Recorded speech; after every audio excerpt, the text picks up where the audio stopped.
کھینچ رہا ہے اس کے لیے بھی جائز ہے کہ نہیں ہے؟ ضرورت میری ہے اس کی تو نہیں ہے. نتیجہ نکلا کہ معلوم ہوا کہ چونکہ میری ضرورت ہے اور میری ضرورت اس کی مدد کے بغیر پوری نہیں ہو سکتی ہے تو گویا کہ میری ضرورت سرایت کر کے اس تک بھی پہنچ جائے گی اور اس کے لیے بھی ضرورت بن جائے گی اور اس کا فوٹو کھینچنا بھی جائز ہوگا اور اس کے لیے روزی بھی جائز ہوگی. اگر آپ کہیں گے جی تمہارا فوٹو کھینچنا ناجائز ہے اس لیے کہ مفتی صاحب نے پاسورڈ بنانا ہے، ضرورت تو ان کی ہے تمہاری تو نہیں ہے، تو اس کا مطلب ہے وہ فوٹو نہ کھینچے. فوٹو نہیں کھینچے گا تو میرے کیسے بنیں گے ڈاکومنٹس وغیرہ؟ تو اس لیے اسی طرح یہاں پر دیکھیں، ضرورت اس بینک والے کی نہیں ہے، ضرورت ہماری ہے کہ ہم نے پیسہ رکھوانا ہے. لیکن چونکہ بینک انسانوں کے بغیر نہیں چل سکتا تو میری ضرورت سرایت کر کے وہاں تک پہنچے گی اور ان کے لیے بھی گویا کہ ایک ضرورت بن جائے گی. اور جس طرح یہ فوٹوگرافر کا پیسے لینا جائز، اس طرح پھر وہ بینک کی جاب کو بھی جائز قرار دیا جائے گا. یہ اچھی طرح یاد رکھیں کہ ضرورت زمانہ کے اعتبار سے مسائل بدلتے ہیں، شرعی احکام بدلتے ہیں. آج سے 300 سال 200 سال پہلے کی یا 75 سال 80 سال پہلے کی کتابوں کے مسئلے دکھا کر یہ کہنا کہ دیکھو جی فلاں نے تو یہ لکھا ہے فلاں نے لکھا ہے، ٹھیک ہے لکھا ہے، لیکن کیا تغیر زمانہ کے اعتبار سے، تبدل زمانہ کے اعتبار سے، لوگوں کی بدلتی ہوئی کیفیات اور ضروریات کے اعتبار سے شرعی مسائل میں تبدیلی آتی ہے یا نہیں؟ یہ ان سے کویسچن کریں. اور یہ اس قسم کے لوگ فتویٰ جات دیتے ہیں کہ جو خود فتویٰ دینے کے اہل ہی نہیں ہیں، وہ عالم بھی نہیں ہوتے بعض اوقات، فتویٰ دینا تو بہت دور کی بات ہے. اور وہ مطلب ان کے زبان پہ ایک ہی جملہ ہوتا ہے، نوکری حرام ہے، نوکری حرام ہے، بینک کی نوکری حرام ہے، جاب حرام ہے. تو بھائی آپ نے کروڑوں روپے رکھوایا ہوا وہ حرام نہیں ہے؟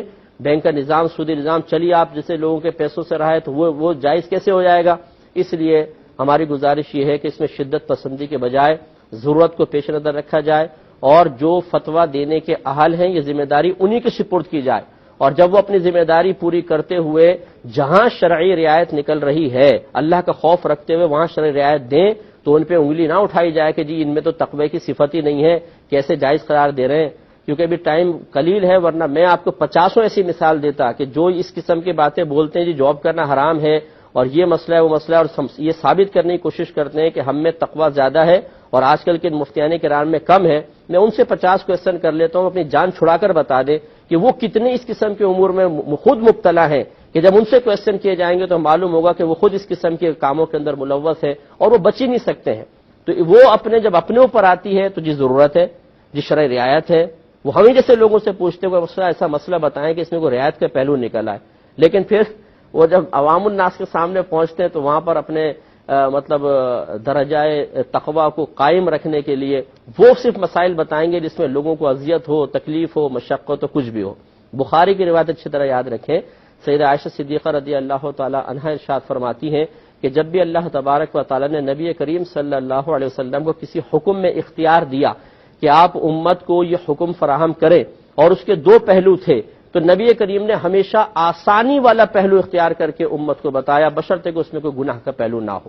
تو یہ بخاری کی روایت ہے اور نبی کریم صلی اللہ علیہ وسلم نے خود ہمیں مخاطب کرتے ہوئے ارشاد فرمایا ہے کہ لوگوں کو آسانی فراہم کرو، ان کو دین سے متنفر مت کرو، انہیں شدت والے مسئلے نہ بتاؤ بلکہ آسانی رعایت والے مسئلے بتاؤ.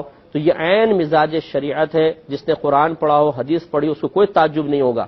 اور جو ان چیزوں سے کوسوں دور ہے وہ اپنے ایک تقوی کا الگ معیار بنا کر ہر چیز کے مشکل پہلو کو اختیار کرنے کو سمجھتا ہے تقوی ہے.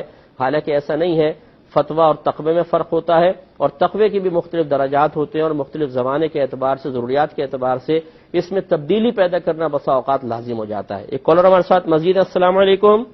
لب ہے نبیب ہے میں مریض عشق رسول ہوں. بسم اللہ الرحمن الرحیم. یہ بینک کی نوکری کے سلسلے میں آخری میرا کلام یہ ہے کہ دیکھیے صرف بینک کے اندر ہی سودی نظام